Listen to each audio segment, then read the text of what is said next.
Okay, I'm probably going to make 2 recordings because the topics are so divergent.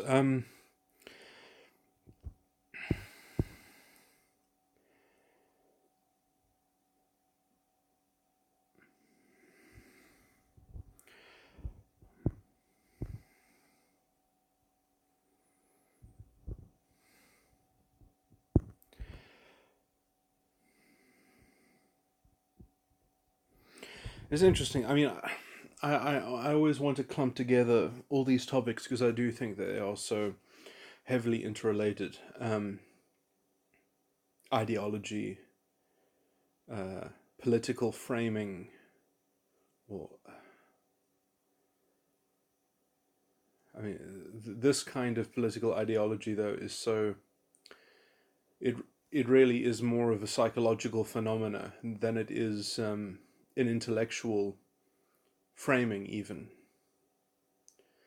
Germaine Greer, I believe. I think she could probably be considered something like the mother of identity politics, although her thinking is divorced from it and she is opposed to it. But I think is interesting because I think that she is the kind of product. This is going to be very offensive to people that are feminists or whatever, or who like Germaine Greer. Uh, so I'm just going to say that to begin with. But basically, she has what you would consider to be the compromised universal value. So she's already made a whole lot of technically inconsistent moves in terms of how she criticizes things, and the only thing that can really ground her is her underlining issue, her underlining purpose, which is women's liberation. So that's the only cohesive, sort of arc that she has. And it's the same difference between identity politics and identity consciousness and the proponents of identity and Hitler, effectively, where Hitler is like, no, I'm just trying to help the Aryan race. I'm just trying to help one faction.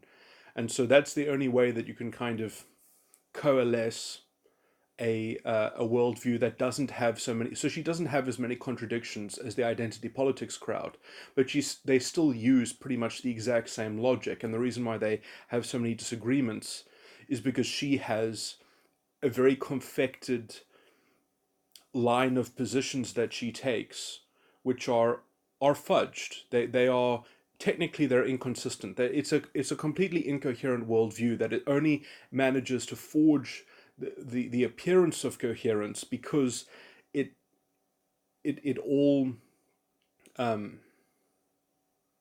coalesces around woman's liberation.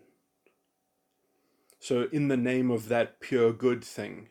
And then she doesn't have any tangible solutions. She just has a list of critique, of complaints. But she doesn't have any idea as to how to fix it. And even her analysis is pretty corrupt. And as it is for all identity politics, she does the same moves that all identity consciousness proponents have to make, which is that the group that you're fighting for liberation of is a group of unique individuals that all have particularly different ways of expressing their commonality under the aegis of the identity that needs to break free of the oppression, and everything else is just reduced into a generic entity. So all the forces that bully women, they're all, they're not unique individuals expressing their things. They're part of the patriarchy. So everything else is just a completely nebulous, generic thing, which is completely consistent and this systemic condition, whereas the thing being oppressed is not a systemic manifestation of anything. It's just a kind of it's just kind of like a passive, and so she even can see, I mean, because all these frameworks they break down, and she even overcomes those kinds of things herself. But when she does it, it looks it looks embarrassing because she's making these allowances for the group that she wants liberated, but she doesn't make the same allowances for anything else. She's not interested in a liberation culture.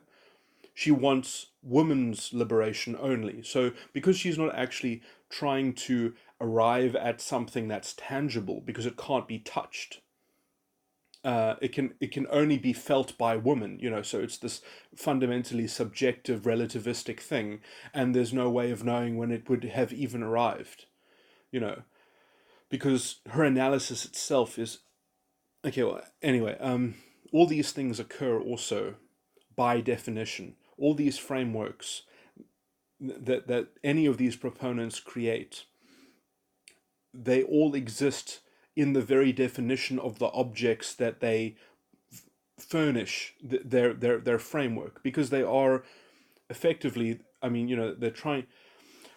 I was, and it all leads to the same problem effectively, which is, it's interesting. There was at UCT, they had this activism and they were using the symbol of erecting a shack on the grounds of UCT, and this was all sort of permitted as an activism thing, and this was a sort of a focal point. So then, okay, so they're given their activism. They create their perfect activism. They distill their perfect symbol of the critique that they have against the system, and they can't, and then what? Because just because you've got a list of criticisms doesn't mean that you have any bridge as to how to actualize these things.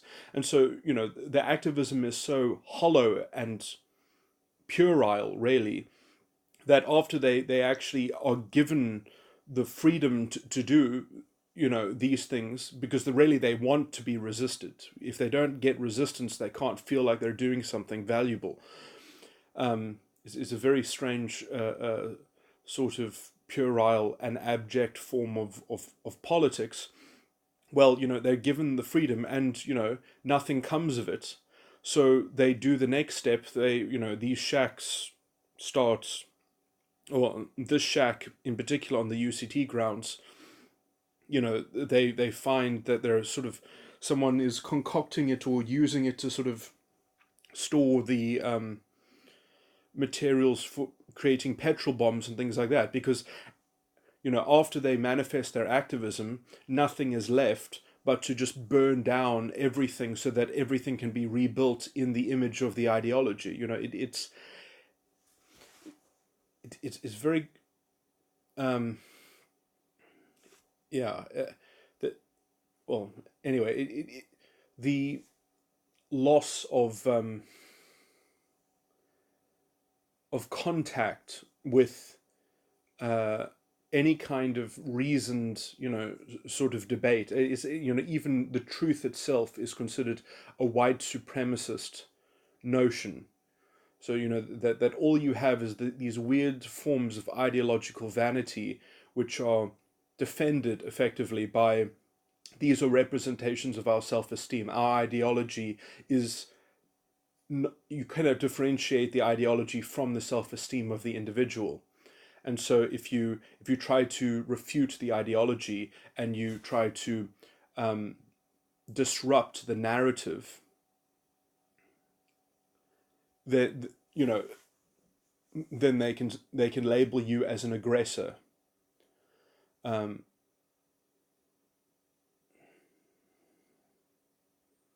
then they've got this this language where they've effectively by not acquiescing to being burnt down, you are the rapist or whatever. It's just,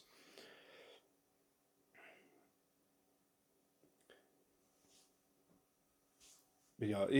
It's interesting that what's also interesting is that they justify all of this effectively is that they need to rewrite the narrative, they need to reclaim the narrative, they need to counter the problematic narrative. And it's interesting that they can't even see, how reactionary that supposedly is, even in their own logic. you know, and this is the fundamental sort of, the whole thing is built on double standards. The whole thing is built on a complete rejection of any kind of secular shared common values. You know, it's just, it's literally, and it's apartheid. It's ideological apartheid.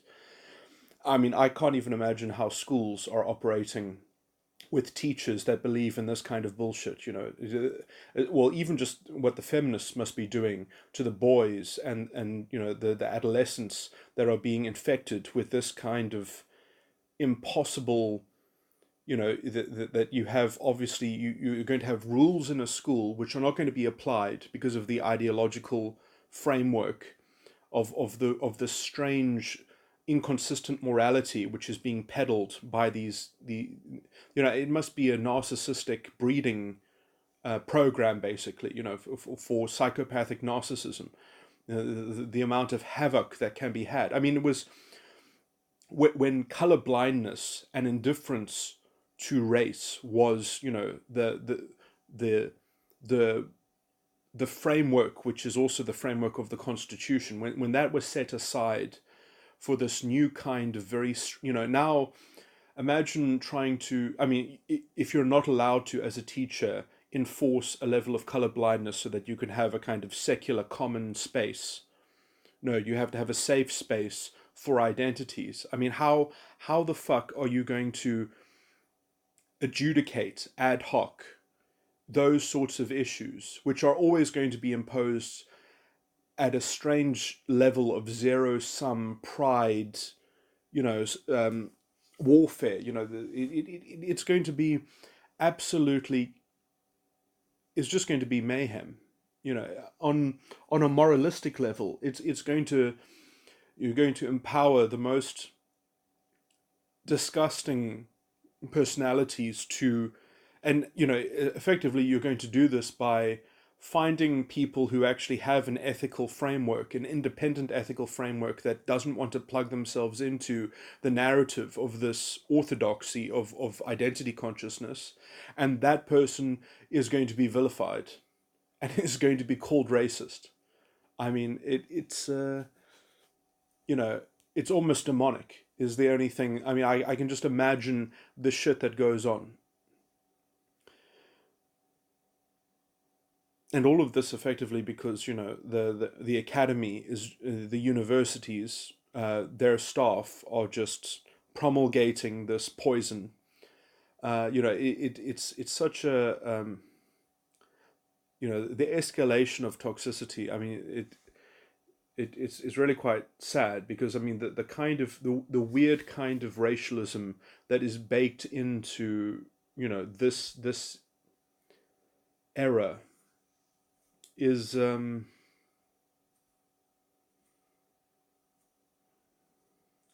mean, it's going to have to collapse at some point. I mean, perhaps South Africa will be the historical example that then, you know, then we will have a new, somewhat after that, there might be a new idea that, oh yes, black people can be just as racist as white people can. Black people can orchestrate a level of ideological subversion and apartheid just as evil. Uh,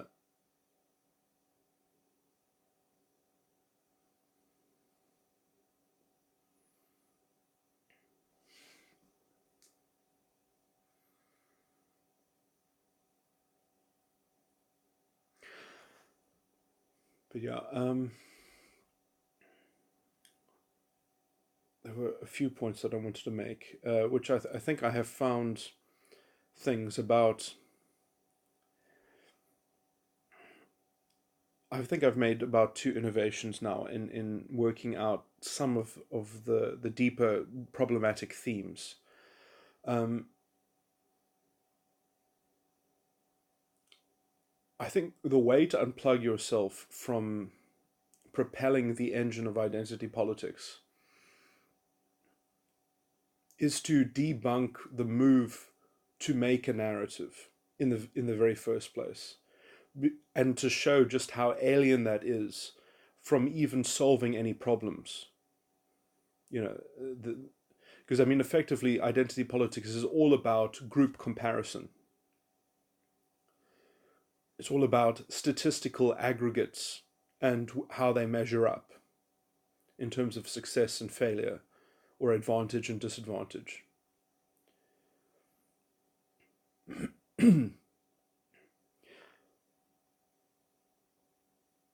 And it also does a very strange thing, because it doesn't even seek, it seeks equality across those metrics, but it does not seek to actually cure or heal a disadvantage. Like, that's the very strange thing about the ideology, is that that becomes a compounded variable in within which it's impossible to differentiate those two different, because they are felt the same according to the ideological sort of self-esteem, um, and again, this is all only true because that's how the framework defines these things. um, and when that is your axiomatic premise, uh, it's just well,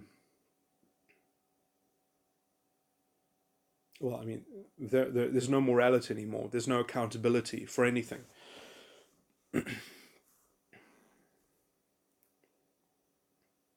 Everyone just becomes an agent of these factions that are defined by how that matrix is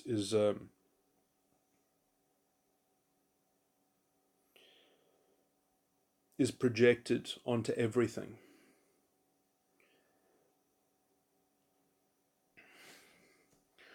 Okay, so let me try to make these points as clearly as I can.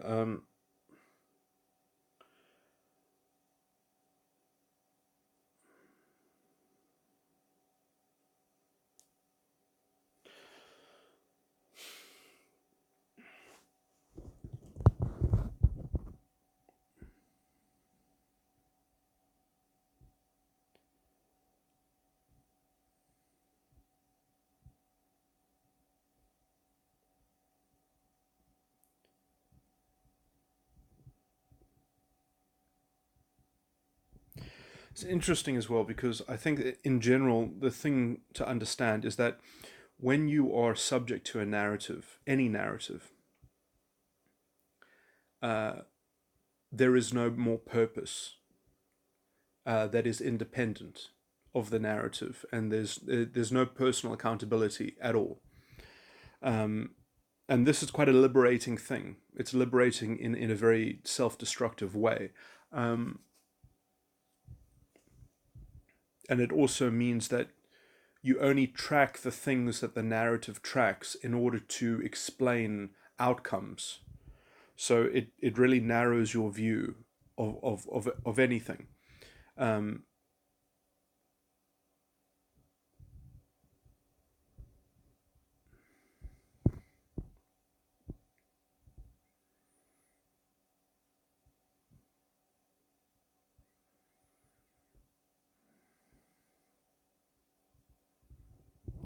and you end up having to sort of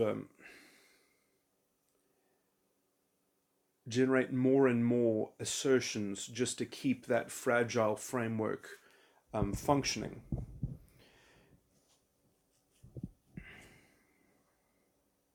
And there's very little attention because there's so much of an internal necessity to keep these very fragile structures viable, to tolerate anything that doesn't conform and plug into the format of how that narrative and its assertions and its definitions operate.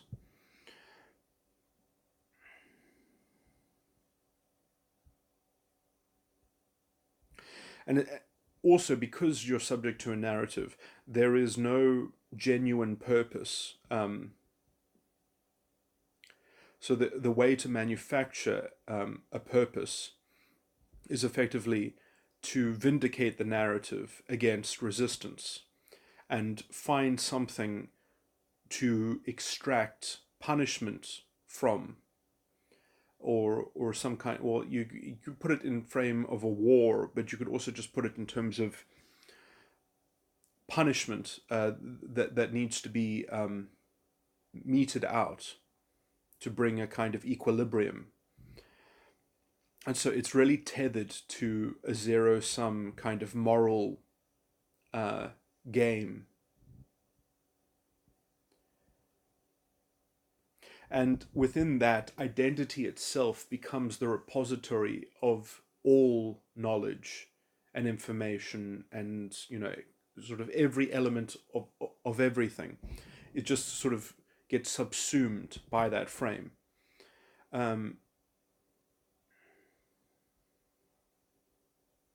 And the worthiness of the identity to capture all of life within the reduction of identity means that effectively you need to see radical things done in its name to give you the confidence, almost the group confidence, or the confidence in the group identity.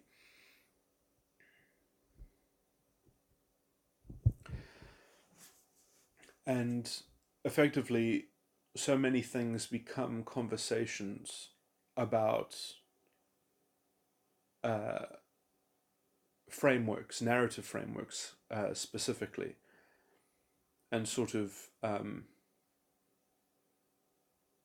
trying to find a narrative.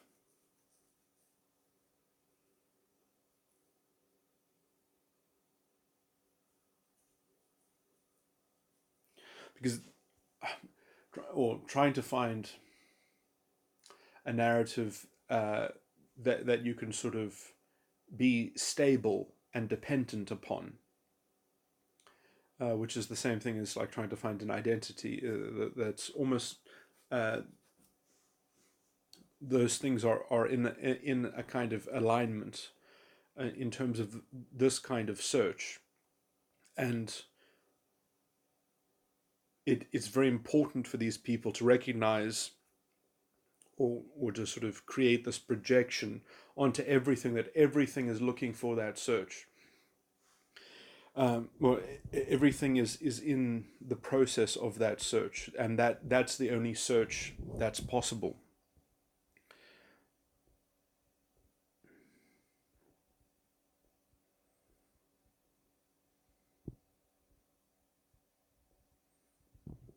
And it's very interesting because the knowledge that is generated within these frameworks is really fragile because it's inconsistent. It doesn't work, it's inconsistently applied, and it's very easy to conceal that and insulate that kind of insane thinking. And then it's even said that, well, if you want to have these things make sense, well, that's white supremacy. These things don't make sense. It's the truth in your blood. And then it gets very freaky. And whatever weird kind of occultish, or esoteric veneer is grafted onto it.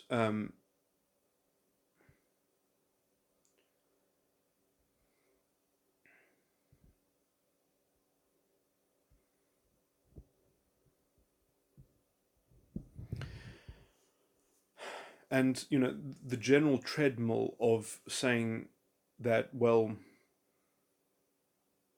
we all get our self-esteem from a narrative, and it's so much easier when that narrative is a kind of systematic oppression, because all you have to do effectively is give people the easy way out, which is effectively a narcissistic injury, and everything through the systematic oppression is tied into that narcissistic injury. And so you can deflect all ownership and accountability of anything that's just inconvenient. And you can also frame anything that happens, instead of actually confronting it, you don't have to confront it because you're only confronting one problem. It's all the same problem, it's just racism. So life loses all of its dimensionality completely. And And what's worse is that the more that this ideology starts to manifest in society, the more it becomes like a contagion. It just completely infects everything and everyone, because you almost, you have to, it's like coming across racist people that are very vile and toxic. It's so much easier to not have to deal with it by just being racist against those people who are racist.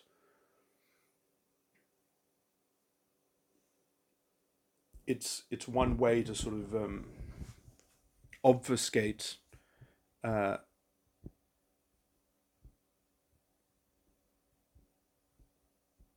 well, it's strange. To obfuscate having to have a kind of independent mental framework when you can just plug in yourself into a narrative, which it doesn't even matter if it's in the exact same image as the thing that sort of traumatized you. It's weird how trauma works that way.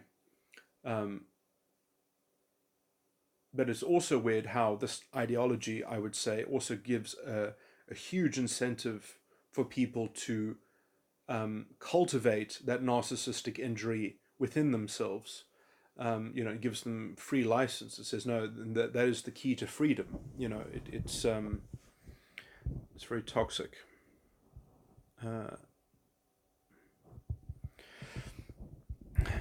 This is a point that I wanted to make, although it's very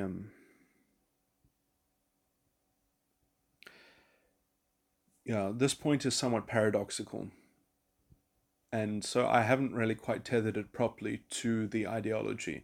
But I think that this is actually an important point. I think identity politics is something like the statist political solution to the cultural development of sexual irresponsibility. It as it's almost linked to all forms of irresponsibility, but specifically to do with sexual irresponsibility or laissez-faire or whatever. Like, which is, we live in a very paradoxical time, because you could even argue that, um, in terms of pornography, sex is easily accessed and readily available. Um, but in terms of the field of landmines, in terms of the kind of toxic ideology that breaks down a kind of interpersonal culture that can even sustain um, uh, well, I mean, I guess I might not be that plugged in, but I think these days it must be very hard to meet new people in terms of having a real friendship, because there's just so much of this toxic narcissistic ideology, basically. But anyway, hypothetically, at least, the moral sort of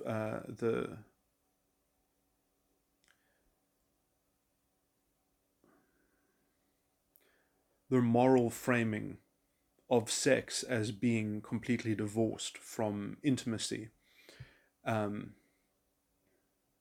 and how it's generally permitted, um, perhaps not within individual families, but across social uh, lines in general. Um,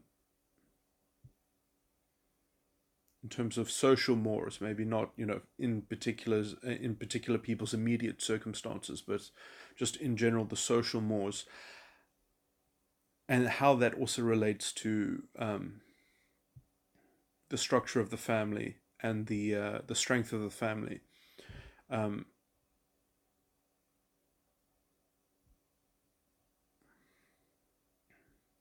that kind of sexual amorality is probably linked with this idea of the Führer principle in general, but also that there not only needs to be a narrative that is made a an orthodoxy, but that it actually has to have a political representative. And so, and I want to link this to, because I think that there are more of these things that occur than people even know. But I've heard about these gang stalkings and things like that, which are they're like modern day cults, I believe. And I think that all of these are very similar to what you would generally call, uh, like as I call identity consciousness, proto fascism. These cults are like proto Gestapo within this general, so it's like people are trying within this general nihilism, which is perhaps also mirrored in the sexual amorality, but in this general nihilism in which, because it's weird, people have always had narratives, but they've never shared them so freely in and collected within them, other than religion. But now that it's done in a political tone, in a political arena and sphere of society, that level of deep connection, which you could say is facilitated by just how sexual openness relates to the psyche in terms of submission, perhaps, or the expression of inner desire, or something like that.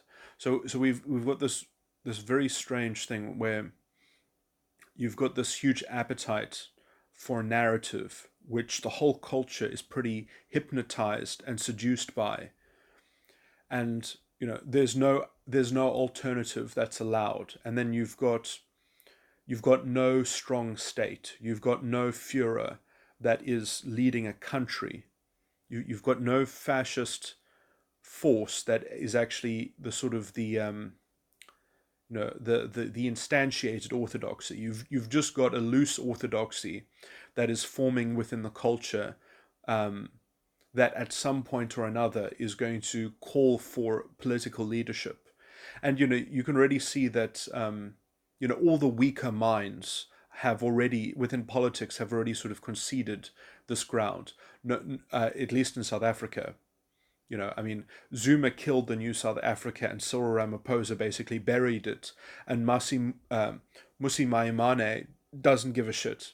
He just plays along, with the black consciousness bullshit. And Gwen Ngwenya leaves the party out of disgust, and we've got no living political force, effectively, that isn't manufacturing just more of this toxic narcissism, that comes out of disgusting people like Julius Malema. Everyone else is towing the line. They have to meet that same level, while these academics, no one is kicking them out of their job. No one is taking them to jail for the constitutional damages, and they're teaching our teachers to go out there and infect the young. So we've got this really, I mean, where they teach all these gender studies and race studies. I mean, it's no different from Weimar Germany, when they were teaching Aryan studies in the schools and the universities. People forget about that. They were teaching Aryan studies before the Nazis took over.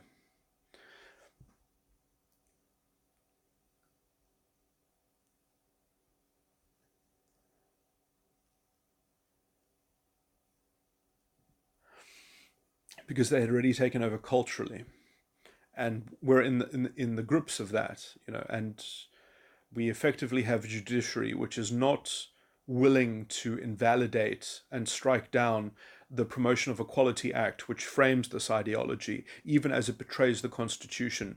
Because if they did so, the ANC would be at a crossroads. They would probably go to war with the judiciary. They would probably not allow their way of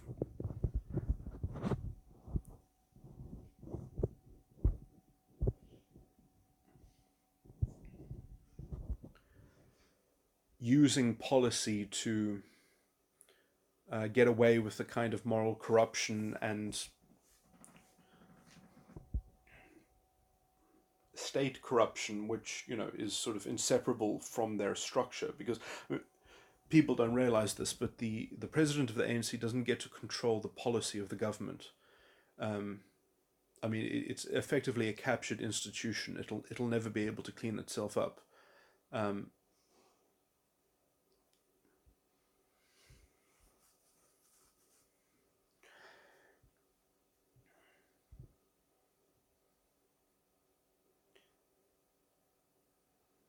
Especially as there's no way that their mismanagement will ever be a problem for them when they've got effectively a racial scapegoat to divert all the pressure onto.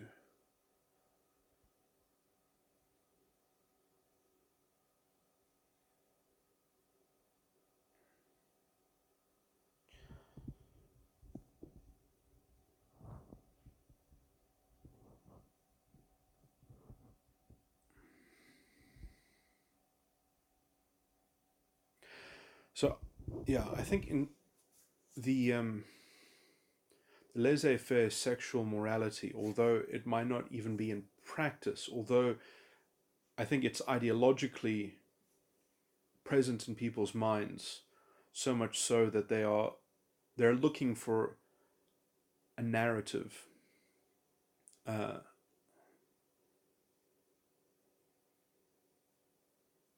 to structure how to use that unbridled power. Basically, it's interesting. So I think it's almost like it's almost like being, in inverted commas, too free. I don't think that there is such a thing, but in the context of needing a narrative, you can see how these things feed off of each other. I mean, in a more healthy culture where you didn't have politicians interested in pandering to this very toxic ideology, and you didn't have academics giving this ideology the amount of prestige and kind of pseudo intellectual authority that it has been awarded by our institutions that have been captured, um, and that work against the Constitution. Um,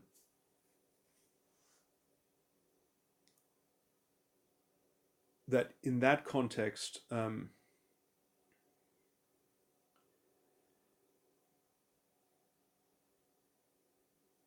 having the hypothetical freedom um, and this very corrosive, radical, ideological, sort of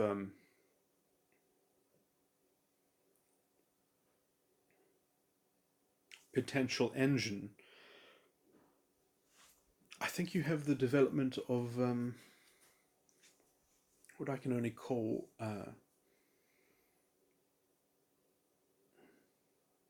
cults.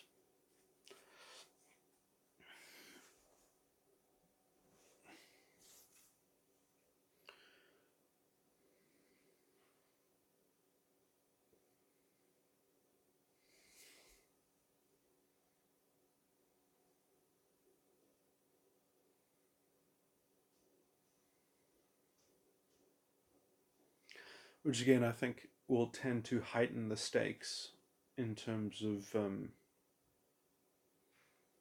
creating the kind of medium within which uh, people want a government which functions as their church in essence. They want a totalitarian package. They want to have their identity served, and they just want to see where they sort of induct themselves into being the chosen group that needs to be defended by all institutions uh, at the loss of individuality. I mean, that's a long way off, but still, it's interesting because the ideology never looks better when it's in its rainbow phase. When like the people that marched hand in hand with the Nazis in the Nuremberg dissatisfaction marches, who a lot of them were gay and queer, who saw the promise of that ideology and they applied it to themselves. They were the progressives. The woman that felt so empowered, I mean, the Nazi women were really the whole sort of movers of the ideology, because they were being spoken to exactly as they like to. They were being pandered to by the leader. That is how it works. Um,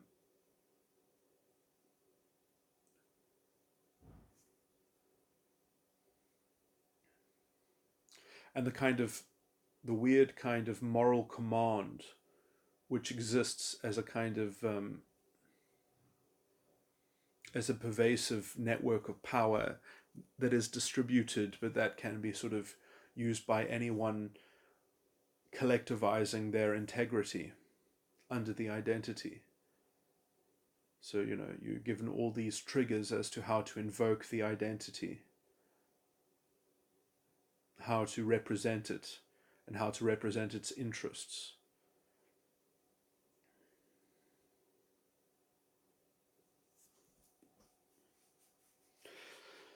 And I mean, you can set up a system like that. It ends up being incredibly stupid and blind, and it actually gets more and more blind and more stupid as time goes on.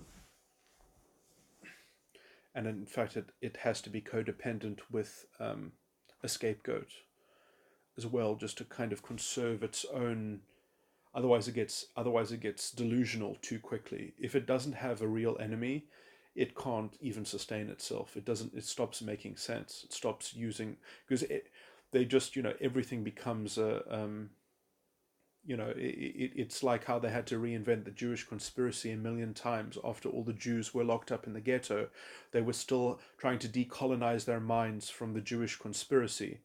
And, that's exactly what they've done in identity consciousness.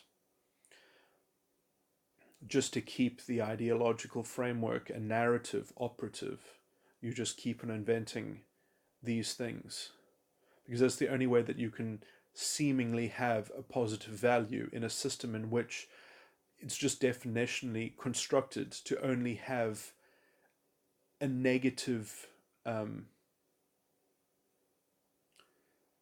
that it only tracks negative objects effectively, because it doesn't know what freedom is other than how it's defined oppression, and so it can only know freedom by resistance to oppression, which is ludicrous. So it has to be co-existent with some form of pervasive oppression,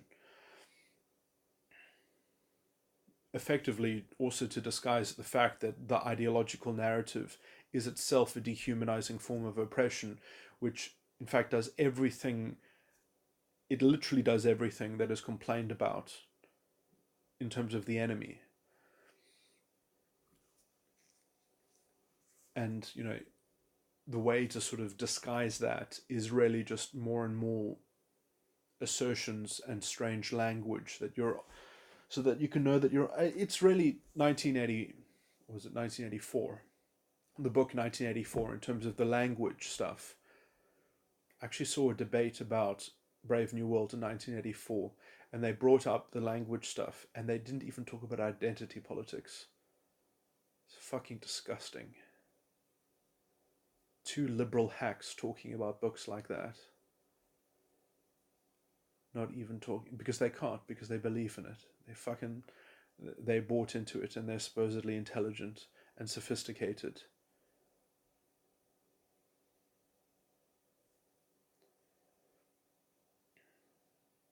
And it has to do with this intellectual marriage with narratives. They can't exist without a fucking narrative, because they don't have the spiritual uh, vision to see. Well, obviously, if you're going to disagree with my narrative, give me a new one. That's sort of the thing, is that you can't just imagine not having a narrative. They can't imagine having a living purpose rather than one that is kind of collectively derived. It's almost like death denial. Sort of in trauma. What's it called?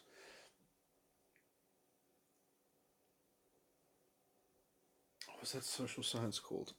It's just called trauma theory. What's it called?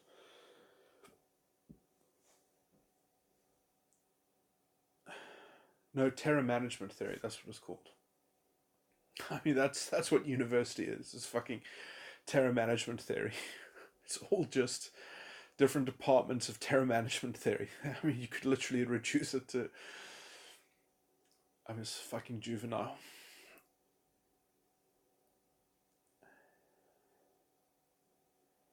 You know, it's too terrifying not to have a narrative, because then there would just be things to do, and the question is how to do them, but they don't want to be asked that kind of question. How? They don't want to have an understanding. They want the narrative to hold the answer, that they can just kind of just use the same formula and not have to change tact, not have to change gears. Actually reason specific issues through specifically and assess them and understand them independently. No, they don't want that. They just want one formula that fits everything.